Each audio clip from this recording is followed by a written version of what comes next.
예배 가운데 주시는 하나님의 말씀은 사도행전 2장 37절과 38절 말씀입니다. 사람들이 이 말을 듣고 마음에 찔려서 형제들이여 우리가 어떻게 하면 좋겠습니까? 하고 베드로와 다른 사도들에게 말하였다. 베드로가 대답하였다. 회개하십시오. 그리고 여러분 각 사람은 예수 그리스도의 이름으로 세례를 받고 죄의 용서를 받으십시오. 그리하면 성령을 선물로 받을 것입니다. 아멘. 성령의 사람이라고 제목을 정하고 은혜 나누기를 원합니다. 간단한 질문하면서 시작하죠. 우리가 하나님을 알 수 있을까요? 쉬운 질문입니다. 우리가 하나님을 알 수 있을까요? 예수님의 제자들도 같이 질문했습니다. 예수님이 계실 때는 우리가 예수님한테 묻기도 해요. 물고기하고 보리떡이 있습니다. 우리 갖다 드리기도 해요. 예수님 어디로 가십니까? 우리가 따라가겠습니다. 라고도 해요. 그리고 예수님이 하는 걸 흉내도 냈어요. 그런데 만약에 예수님이 어디로 가버리시면, 안 보이는 곳으로 가시면, 다시 하나님이 알려주시는 것만큼만 알게 되면, 그러면 어떻게 해야 되죠? 그래서 제자들이 계속 물었어요. 예수님 어디로 가십니까? 그리고 예수님 안 계시면 우리 다시 물고기 잡으러 가야 되나요? 예수님 안 계시면 실패한 유다는 거기서 끝이니까 그냥 죽고 말아야 되나요? 예수님은 하나님이 어떤 분인지 계시하셨을 뿐만 아니라 이 이후에 어떻게 하나님이 계시하고 우리가 어떻게 알고 믿고 살아가는지 가르쳐 주시고 대책을 마련해 주셨습니다. 어떻게 우리가 하나님을 알고 믿고 따라갈까요? 예수님 우리에게 약속하셨어요. 성령을 보내시겠다고 약속하셨어요. 그리고 성령의 이름을 보혜사라고 하셨어요. 보호하시는 분, 그래서 하나 되게 하시는 분이라고 하셨어요. 성령은 진리의 영이라고 말씀하셨어요. 왜요? 누구를 알 수 있으니까? 하나님을 알 수 있으니까. 알고 믿을 수 있으니까. 요한복음 14장 16절에 내가 아버지께 구하겠으니 그가 또 다른 보혜사를 너희에게 주사 영원토록 너희와 함께 있게 하리니. 너희가 그동안은 나랑 이야기하면서 지냈고 같이 먹고 자면서 지냈고 따라하면서 지냈는데 앞으로는 어떻게 너희에게 거하시는 영으로의 하나님이 오실 거다라고 말씀하셨습니다. 그렇게 약속하셨어요. 그리고 떠나셨어요. 예수님이 보이지 않게 되면, 그리고 예수님이 다시 하늘에 가시면 그 다음에는 예수님을 우리가 성령님과 함께 살면서 믿으라고. 그래서 성령을 부를 때 여러 다른 별명이 있어요. 하나님의 영, 진리의 영, 함께 하시는 하나님, 예수의 영. 그렇게 되셔서 예수님을 직접 만나고 손을 만진 사람뿐만 아니라 오고 오는 세대에 예수를 따르는 모든 사람에게 함께 거하시며 예수를 믿게 하시고 알게 하시고 따르게 하시기 위해서 예수님은 성령을 약속하셨어요.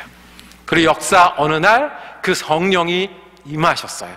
그날을 성경은 어느 날이라고 기억해 놓냐면 오순절 날이라고 기억해 놓고 있어요. 오순절은 유대교의 명절입니다. 그러니까 오순절 날이 특별한 게 아니라 그 어느 날에 정말로 성령이 오신 거예요. 그것을 기억하는 날이 성령 강림 주일입니다. 그것을 감사하는 날이 성령 강림 주일입니다. 우리가 성령을 따라 사는 것을 다시 기억하고 다시 헌신하고 성령으로 충만받기를 구하는 날이 성령 강림 주일입니다. 예수님의 소원은 간단합니다. 예수님이 떠나시면서 우리를 향한 소원이 있는데, 예수를 믿고 따르는 사람에게 소원이 있는데, 그것은 이제 예수님이 떠난 다음에는 성령의 사람이 되는 거예요. 그것이 예수님의 뜻이에요. 우리가 하나님의 뜻 얘기도 하죠. 하나님을 따른다고 얘기도 하죠. 예수를 닮아간다고 하죠. 그게 뭐예요? 성령의 사람이 되는 것이 예수님 우리를 향한 마지막 소원이고 우리가 살아갈 수 있도록 우리에게 내려주신 길입니다. 성령의 사람이 어떤 사람이겠습니까? 세 가지로 살펴볼 건데요. 첫째, 성령을 믿으십시오. 성령의 사람은 성령을 믿는 사람입니다. 오늘 읽은 성경은 사도행전 2장입니다. 성령이 강림하는데요. 사도행전 2장 1절에서 4절에 보면 성령이 임하시는 이야기가 있습니다. 거기 보면 오순절날 소리가 있었다고 그랬어요. 바람 같은 소리가 있었다고 그랬어요. 또 불 모양 같은 것들이 보이기도 했다고 했어요. 그렇게 임하셨어요. 각 사람에게 임하셨어요. 영혼들이 있으니까 각 사람의 영혼에 임하셨고 그 자리 모두에게 임하셨다고 했어요. 혼자가 아니라 공동체에 임하셨어요. 그래서 결론은 2장 4절에 그들은, 즉 예수를 따랐던 사람들, 예수님이 떠나시면서 약속하신 성령을 믿었던 사람들은 모두 성령으로 충만하게 되어 성령이 시키는 대로 말하기 시작했다라고 하나님 말씀하십니다. 오늘 함께 읽은 말씀에도 이렇게 말씀합니다. 마음에 찔려서 이렇게 말하기 시작한 사람들 이야기를 들었어요. 그 사람들이 나가 설교하기 시작했어요. 그 설교는 예수가, 너희가 십자가에 못 박은 예수가 그리스도라는 거예요. 그리고 성령을 선물로 받으라는 거예요. 예수를 믿고 회개하고 믿기로 결정하고 그러면 성령이 오실 거다, 성령을 선물로 받을 거라고. 오순절 성령이 임한 그날부터 성령에 대해서 이야기를 나누기 시작했어요. 성령을 선포하기 시작했어요. 그리고 많은 사람들이 그 성령을 함께 받기 시작했어요. 다락방에 모였던 사람들뿐만 아니라 그 복음을 나누는 그 사람들 모두, 그리고 오고 오는 세대에 예수의 이름을 부르는 사람들, 그리고 지금 이 자리에서도 예수 때문에 예배하는 우리 모두에게 성령은 오시고 임하시고 함께 하십니다. 이것을 믿는 것이 믿음이에요. 내가 무엇을 얼마나 멋지게 하고 내가 무엇을 알고 몇 장 몇 절 하고 몇 과를 맞췄다가 믿음이 아니라 성령은 오시고 거하시고 일하신다는 것. 그날 그러셨다면, 그리고 그것이 어떤 거냐고 묻는 사람에게 선물로 임하셨다면 오늘 우리에게도 우리가 무엇을 해서가 아니라, 상이 아니라, 결과가 아니라 선물로, 거저 주시는 선물로 성령이 오시는 것을 믿는 것이 우리의 믿음이어야 돼요. 여러분, 성령을 믿으십니까? 성령의 사람은요, 성령을 믿는 사람이에요. 약속대로 예수님이 떠나시면서 우리가 예수 믿고 살도록 성령을 보내주신다고. 성령은 보이지 않아요. 가끔 보일 수도 있어요. 성령이 이렇게 나타났다, 이렇게 움직였다, 이렇게 일하셨다고 가끔 보이지만 안 보여요. 영이시니까. 그러니까 성령은 어떻게 해야 돼요? 믿는 거예요. 수학처럼 계산을 하는 게 아니라 믿는 거예요. 성령은 느껴지지 않아요. 어떤 사람은 이런 느낌이 있었다고 얘기를 해요. 뜨거웠다고 얘기해요. 떴다고 얘기해요. 봤다고 얘기해요. 맞아요. 그런데 그렇지 않은 분이 성령이에요. 그럴 수도 있고 그렇지도 않은 분이 성령이에요. 그러니까 성령은 증명하고 똑같이 무엇을 하는 게 아니라 믿는 거예요. 우리에게 오셔서, 성령이 오셔서 우리를 변화시게 한다는 것을 믿는 거예요. 우린 때때로 스스로에게 질문할 때가 있어요. 나는 믿음이 있는데 왜 이러지? 나는 예수 믿고 사는데 이렇게밖에 안 되지? 믿음은 있는데 왜? 그래서 성령은 믿는 거예요. 내가 이만큼 믿어서 뭐가 아니라 성령이 우리 가운데 오시고 지금도 계시고 일하신다는 것을 믿는 거예요. 주님이 말씀하셨어요. 두세 사람이 내 이름으로 모인 곳에 내가 그들 중에 있느니라. 어떻게 계시는데요? 그 말의 특징이 뭐예요? 내 이름 중에 있으니까 그것을 믿고 어떻게 하라고? 기도하라고. 기도하면 듣겠다고. 2명이 모이든 3명이 모이든 그 가운데 계신 예수님을 믿고 기도하면 내가 듣겠다고. 어떻게 계셔요? 함께 하시는 예수님, 영으로 함께 하시는 예수님이 성령님이세요. 기도는 믿는 사람이 할 수 있는 거잖아요. 믿으니까 할 수 있는 거잖아요. 들으시는 것을 우리가 믿기 때문에 할 수 있는 거잖아요. 그러니까 성령의 사람 첫 번째는 성령님을 믿는 거예요. 보이든 보이지 않든, 느껴지든 느껴지지도 않든, 정말 내가 뒤집어지든 뒤집어지지 않든 약속하신 성령이 오셨고 지금도 함께 계시고 부르는 자들의 성령님이 되신다. 그것을 믿는 것이 성령의 사람 첫 번째입니다. 여러분과 제가 오시고 거하시는 성령님을 믿는 믿음에서 좌로도 우로도 치우치지 않는 성령의 사람이 되기를 축복합니다. 두 번째 성령의 사람은 뭐냐 하면 성령과 함께 일하고 살아가는 사람이에요. 뭐 한다고요? 성령과 함께 일하고 살아가는 사람이에요. 성령은 기분만이 아니에요. 성령이 오시면 기분 좋아져요. 성령이 충만하면 우리 마음도 바뀌어요. 그런데 그것뿐만이 아니라 성령은 오셔서 성령님이 하시는 일이 있기 때문에 오신 거예요. 뜻이 있어서 오신 거예요. 성령님은 우리에게 오셔서 그저 가만히 우리를 지켜만 보는 분이 아니라 우리와 함께 일하시고 살아가시는 분이세요. 어떤 일을 하십니까? 오늘 읽은 말씀 36절을 다시 한번 읽어볼까요? 자, 함께 읽겠습니다. 시작. 그러므로 이스라엘 온 집안은 확실히 알아두십시오. 하나님께서는 여러분이 십자가에 못 박은 이 예수를 주님과 그리스도가 되게 하셨습니다. 누가 전한 거예요? 베드로를 비롯해서 그날 성령 받은 제자들이 나가서 전한 거예요. 내용이 어떤 거예요? 이스라엘 온 집안이 아는 그 하나님, 그 하나님께서 십자가에 못 박은 예수를 주님과 그리스도가 되게 하셨습니다. 그 전에는 이 사람들은 어떤 사람이었어요? 촌 사람들이었어요. 갈릴리 사람들이었어요. 그 전에 어떤 사람들이었어요? 예수님이 힘들면 숨던 사람들이었어요. 그 전에는 어떤 사람들이었어요? 왜 예수님이 죽었는지 잘 몰랐어요. 왜 부활이 뭔지 잘 몰랐어요. 그런데 성령이 하시는 일이 뭐냐 하면 옛날에 예언했던 거 있지. 요엘 선지자가 영을 주신다고 했잖아. 이제 그걸 알아. 그 계시가 내 계시가 된 거예요. 다윗이 내 주님이라고 불렀던 그분이 그분이 예수님이야.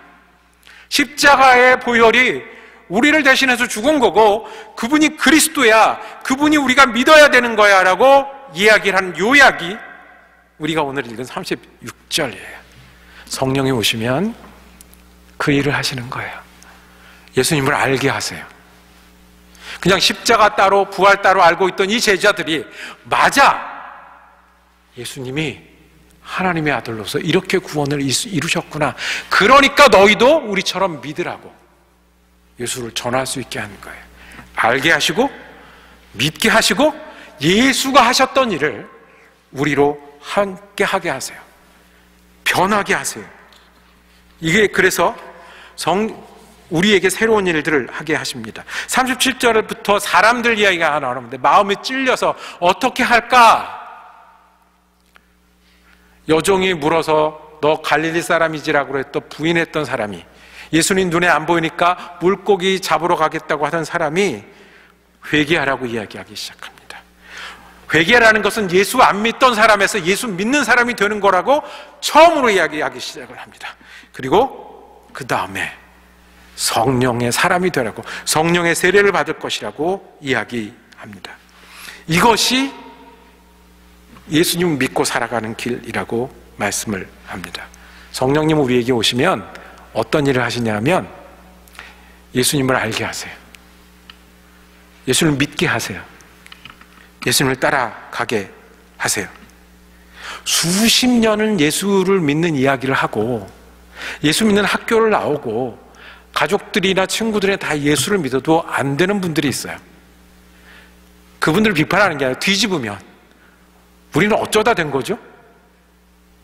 우리는 어쩌다 예수를 알고 내 주로 믿게 된 거죠?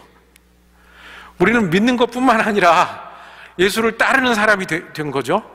성령님이 하시는 일이 우리에게 오셔서 제자들에게 했던 것처럼 그리고 그날 많은 사람에게 했던 것처럼 우리로 마음을 돌이키게 하시고 믿게 하시는 일이에요.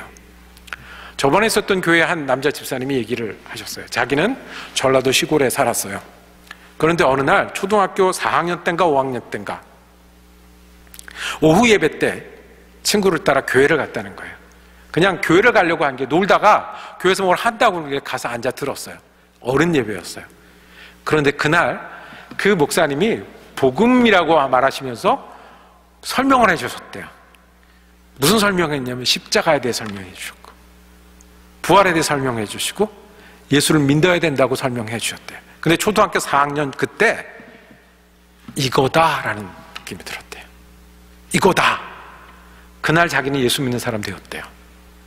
그날 예수 믿는 사람 되겠대요. 오늘 말한 그거예요. 하나님께서 여러분들이 십자가에 못 박은 이 예수를 주님과 그리스도가 되게 하셨는데 이 이야기를 듣고 초등학교 4학년이 이거다. 그날부터 예수 믿는 사람 돼서 미국에 이민 와서도 예수 믿는 사람이 된 거예요. 성령이 하시는 일이에요. 이태리에서 지진이 난 적이 있었어요. 지진이 나서 성당이 무너졌어요. 그래서 성당 안에 있는 사람들이 다치고 죽고 하는 일이 벌어졌어요. 그때 내 옆에 있던 안 믿던 친구가 있어요. 봐, 하나님 없어. 하나님이 있으면 어떻게 이런 일이 있을 수 있어? 그런데 내가 읽은 그 기사, 이태리에서 지진이 났다는 기사에는 사람들이 얘기를 하는 거예요. 이것 때문에 우리가 더 기도하고 있다. 이것 때문에 더 하나님께 매달리고 있다. 온 사람들이 한 마음으로 이 지진을 극복해주기 기도하고 있다. 그 지진에서 어떤 사람은 하나님이 없다고 얘기를 하고 어떤 사람은 하나님께 매어달리는 일들을 하고 있어요.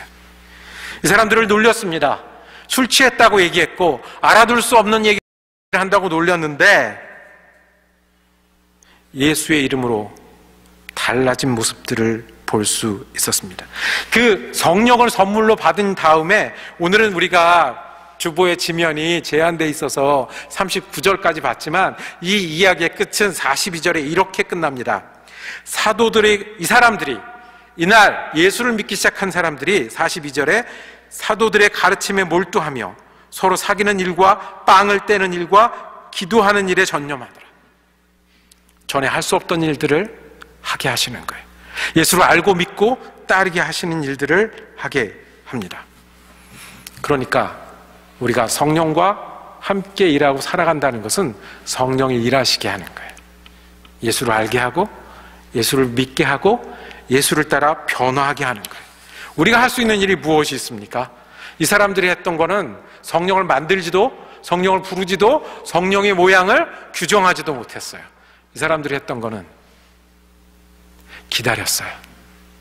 성령을 믿고 기다렸어요. 그리고 기대했어요. 기도했어요.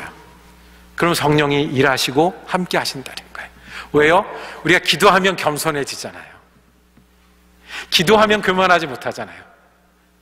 그래서 하나님은 낮은 자에게 임하시는, 우리가 낮을 때 임하시는 하나님은 기대하는 사람에게, 기다리는 사람에게, 그리고 겸손하게 묻는 사람에게 임하시고 함께 하십니다.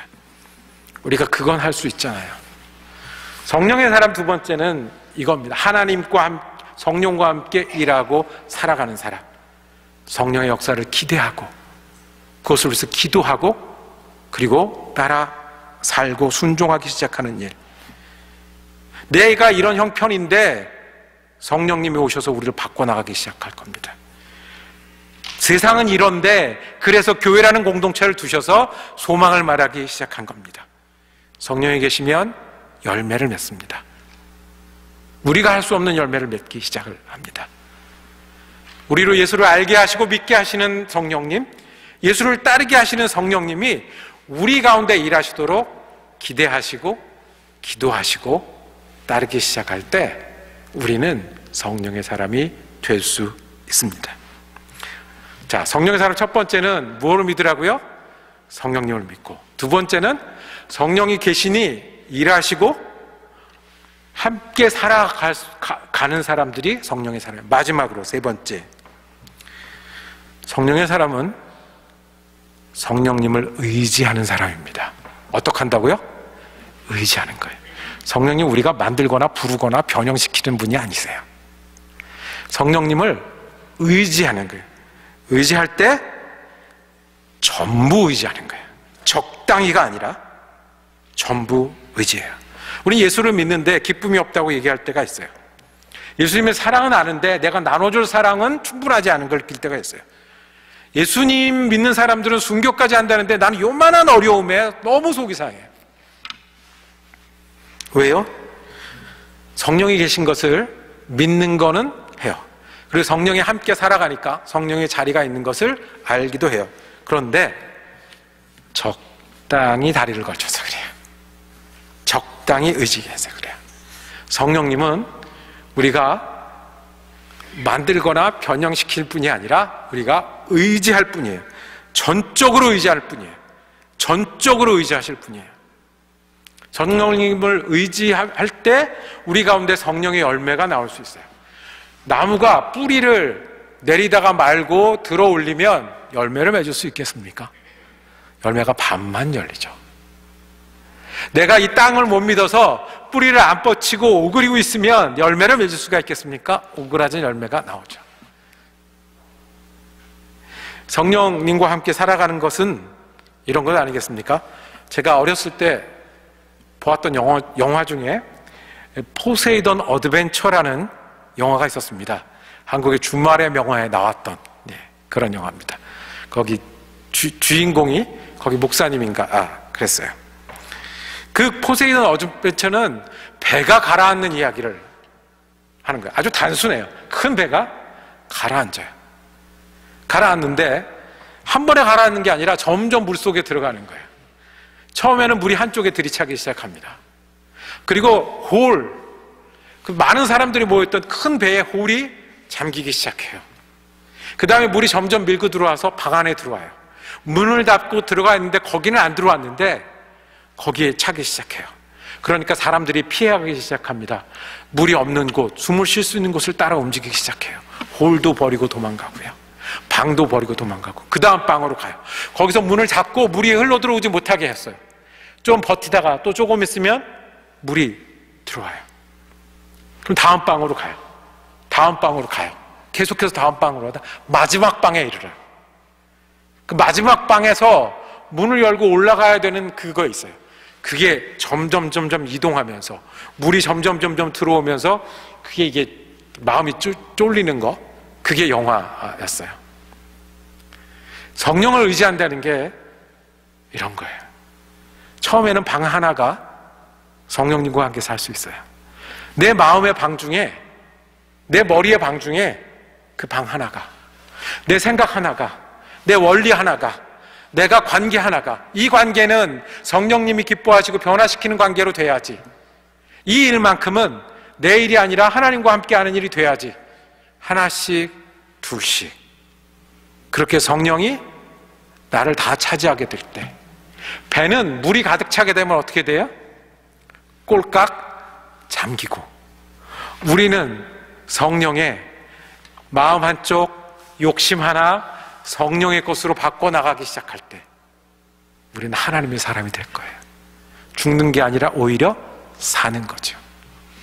그걸 어떻게 하겠어요? 전적으로 의지하는 겁니다. 하나님을 전적으로 의지할 때 우리가 순종이 되고요. 우리가 전적으로 의지할 때 어려움 속에서도 하나님을 붙들 수 있게 되고요. 우리가 하나님을 전적으로 의지할 때 내게 어떤 일이 닥쳤을 때 하나님이 왜 우리를 어디로 인도하시는지가 보이지 않겠습니까? 말씀을 정리하겠습니다. 우리가 누구라서 하나님을 알겠습니까? 우리가 어떻게 예수 그리스도를 믿고 따를 수 있는 사람들이 되겠습니까? 우리가 우리를 아는데 성령님이 계십니다. 성령님이 우리에게 하나님을 계시하시고요. 성령님이 오셔서 우리의 믿음을 인도하시고 우리를 지금도 바꿔가고 계십니다. 그리고 성령님을 전적으로 의지할 때 우리는 예수를 알기도 하고 믿기도 하고 따르기도 합니다. 예수님이 제자들을 떠나면서 소원이 있었습니다. 성령의 사람이 되어라. 떠나지 말고 기다려라. 오직 성령이 너에게 임하시면 너희가 능력의 사람이 되어서 내 증인이 될 것이다 라고 말씀을 하셨고 정말로 성령이 오셨습니다. 그리고 그날부터 오고 오는 세대에, 따르고 따르는 세대에 예수를 주라 부르기만 하면 성령이 거하시고 함께 일하시고 의지가 되어 주십니다. 기대함으로 성령의 사람이 되시길 바랍니다. 기도하면서 우리가 성령의 사람이 되자고요. 그리고 겸손함으로, 우리가 할 수 있는 것이 주님을 의지하는 것밖에 없으니 겸손함으로 성령의 사람이 되어가기를 원합니다. 그래서 우리 가운데 증인된 열매를 드러내므로 하나님이 살아계신 것을 계시하는 우리가 되기를 원합니다. 성령을 믿으십시오. 그리고 성령과 함께 일하며 살아가십시오. 성령을 전적으로 의지하십시오. 이것이 성령의 사람이 되으라고 하는 예수님의 소원을 다시 되새기고 다시 성령으로 충만키를 다짐하라고 오늘 우리에게 성령 강림 주의를 주신 뜻인 줄로 믿습니다. 기도하겠습니다. 주님, 우리에게 임하여 주시옵소서. 적당히가 아니라, 반만이 아니라, 우리 마음과 생각뿐만 아니라 충만하게 임하여 주시옵소서. 우리가 예수 믿고 사는 사람 되게 하시고 예수를 따라 사는 사람 되게 하시고 전적으로 예수님을 의지하여 열매 맺는 사람 되게 하여 주시옵소서. 예수님의 마지막 소원이, 우리를 향한 소원이 우리의 소원이 되게 하시고 기도함으로, 기대함으로, 순종함으로 성령의 사람으로 믿고 살아가게 하여 주시옵소서. 우리 지금 예수 그리스도 이름으로 기도드립니다. 아멘.